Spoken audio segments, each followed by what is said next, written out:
congratulations on the film Champions. It's a very inspiring story about underdogs. What made you want to champion champions as a producer? Well, I saw Campeones, the original Spanish movie that this is based on. I'm trying to think, three and a half years ago, something like that. I just fell in love with the movie. I just thought it had such heart. It was so funny, all about human relationships, but with an unusual approach. I thought it was incredibly accessible and relatable. I just fell in love with the movie. Amazing, and it really comes through because it's such a powerful story. How did Bobby Farelly come on board? Was he from the very beginning? Did he bring you on board, or was it you? No. So I picked up the remake rights, and then commissioned the script, and then Jeremy Plager, who is a producing partner of mine on the film, had previously been an agent, and one of his clients was Woody Harrelson, and he'd happened to mention the original Spanish film to Woody. In fact, he mentioned it to Woody's wife Laura, and said, "Laura, have a look at this film, because you see what you think of it, but Woody should really look at this." And so Woody and Laura watched it one weekend, and Laura turned to him. Woody tells the story great and said, "Hey, you got to do this movie." And Woody turned to her and said, "I'm doing this movie." And then Jeremy said, "Well, don't you want to read the script?" He said, No, I'm just doing this movie.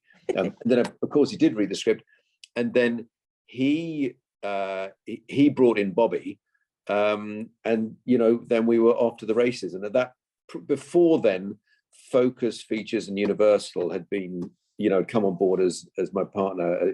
I've had a 20-year first look with them, over 20 years, and they distributed the original Spanish film, so they were very familiar with it, and they loved the approach we'd taken with the script, and loved the package. And fast forward to shooting it in Winnipeg last Christmas in minus 23 degrees.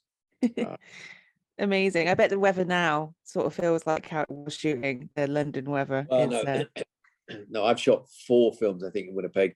The coldest day I've had on one of those films with the wind chill was minus 52. So London is positively balmy. Yeah. I'm looking forward to some snow. Amazing. So with this film, I guess I really interested to know about casting unknown actors for a majority of the roles. I think, like, apart from 3 recognizable faces, it is mostly. How do you begin to find these actors to play the friends and the basketball teams? Which a massive audition process. We wanted to be authentic, so we wanted the actors to be those folk, be the friends, which is exactly how the original movie was cast. So it was literally hundreds of auditions, to pare down to the 10 that we finished up with, all of whom I think are just terrific. Yeah. And what did you learn anything through the process? Because obviously there's a degree of sensitivity you must have when writing, directing, producing, and working with unknown actors who happen to have disabilities as well. What did you learn throughout the process of the film? I mean, in truth, just like the Spanish film, Bobby and Woody were brilliant with the friends. They were just so sensitive throughout. But what the film says is, and what these folk keep saying is, please just treat us like you guys. Just treat us like the rest of us. We've got some issues, but we're still human beings who still get up in the mornings and can function. So stop treating us with kid gloves. And that was the thing that was really humbling about it. And they're very affectionate people. They're funny as hell. So yeah, it was an education for me. It was an education for all of us. But it was just a great kind of community of folk making this film. It was an absolutely brilliant experience. Amazing, because one of my favorite performances is Kaitlin Olson in her role as well. What was it like working with her? Because she's a wonderful presence here. Yeah, no, she's great. She's in this huge show in the States, huge TV show. I keep telling her I can never remember the name of it because I don't watch TV, but I know Philadelphia's in the title. It's Always Sunny in Philadelphia. That's the one, yeah. She said she wants to change it to It's Always Not Sunny in Wrexham.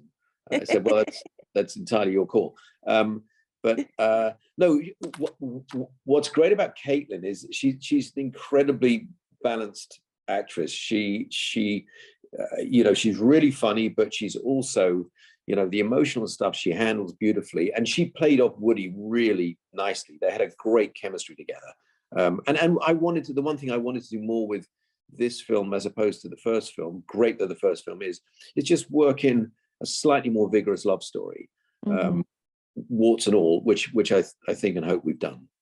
Oh yeah, absolutely. That opening scene is one of my favorites. Their opening first night together is great. Great, thank you. And the other one, because I got to speak to him last week, and it's very exciting to work with Ernie Hudson, a literal Ghostbuster.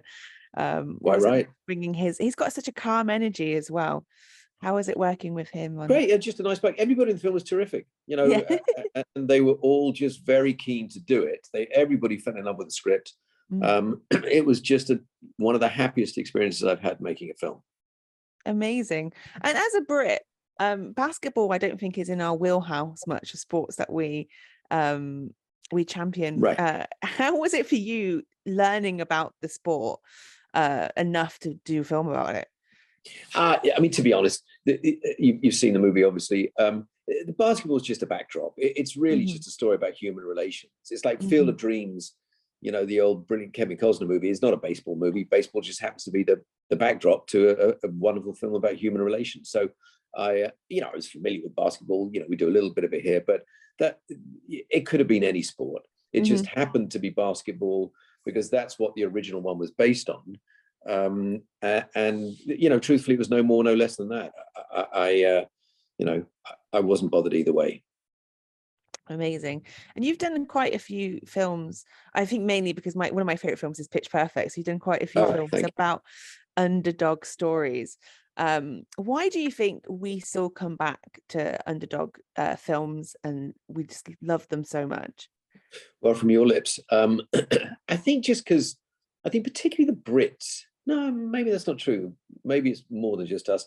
There's something about, you know, just battling away against all the odds. We all root for people who are like, you know, maybe he or she can make it. Maybe they do have a shot. And then you just want to get behind that individual because we're all sort of that individual in a sense. You know, we're all battling away and you just want to cling on to the thought, you know what, it is possible. Everything is possible if you just keep banging.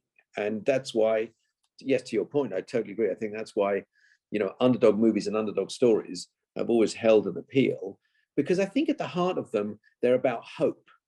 And that I think is what we're all looking for one way or another.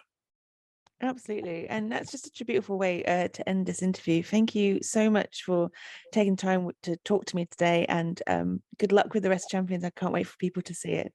Thank you, Sarah. Appreciate it. Thank you for your time. Have a lovely day. Ladies and gentlemen, you're watching Hey You Guys! Hey You Guys, huh? Hey You Guys. Is that from the Goonies? It is indeed, yes. Nice. Hey